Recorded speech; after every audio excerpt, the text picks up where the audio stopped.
For as long as I can remember, self-driving cars were just sci-fi, right? Something you'd see in a movie. Well, it turns out that future isn't so far off anymore. In fact, it's coming at us way faster than anyone thought possible. I mean, take a look at this. It looks like it's straight out of a Hollywood blockbuster, doesn't it? But here's the thing. It's not a movie set. This is what the future of our daily drive is starting to look like, for real. And there's one country that's just putting the pedal to the metal on this. And that's really the heart of what we're talking about today. This whole self-driving revolution is happening at a mind-blowing pace. And China? Yeah, they are squarely in the driver's seat. Look, this isn't just my opinion or some wild guess. We're basing this on a deep dive from McKinsey, and they're not mincing words.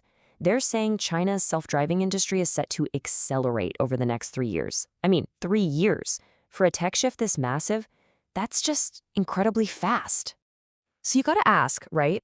What's the secret sauce here? What's fueling this incredible speed? Why China? And why is it all happening now? Well, let's get into it. It basically boils down to this perfect storm of three key things all hitting at once.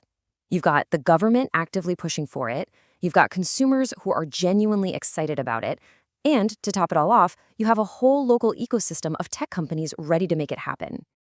Okay, first up, the government. And we're not just talking about a pat on the back here. No, this is a full-blown national strategy with some seriously ambitious goals for 2025.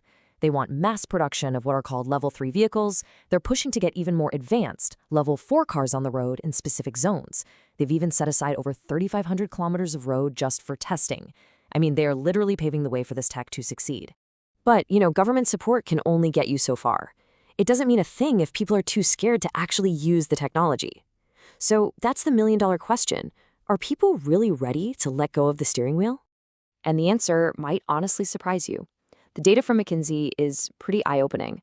When they asked people how likely they were to buy one of these highly autonomous cars, the results were, well, stark.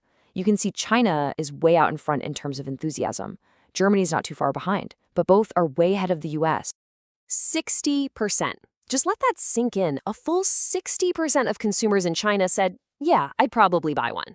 That is a huge green light for any company in this space. It's a massive commercial incentive that you just don't see on the same scale in a lot of other places. And the final piece of this puzzle, the tech itself. China has this incredibly deep bench of local companies. We're talking about everything, from the software brains of the car to the hardware eyes and ears, like sensors and chips. There's a whole homegrown industry ready to supply every single component needed. All right, so when you put all that together, you realize car makers are in a really tricky spot. I mean, both Chinese companies and global players. They're staring down this massive, rapid change and are basically at a crossroads. And the path they choose right now, it could literally make or break them for the next few decades. And just to make sure we're all on the same page, let's quickly talk about Level 4 autonomy. We're not talking about a fancy cruise control here. A Level 4 car can completely drive itself in certain areas. Think a specific part of a city or on a highway, and you, the human, don't have to be ready to jump in and take over. It's a massive step up. So for the car companies, there are basically two main paths to get to this Level 4 future. Path 1 is the slow and steady approach. Start with driver assist features, learn from them, collect tons of data, and gradually work your way up. Path 2 is way more ambitious. It's like taking two roads at once. Develop fully driverless robotaxis over here, while at the same time you're still selling regular cars with maybe some advanced features over there. And this is not an easy choice, not by a long shot. They're weighing all these huge factors. How fast can we get this to market? How much is it going to cost? We're talking billions. How do we make our product stand out?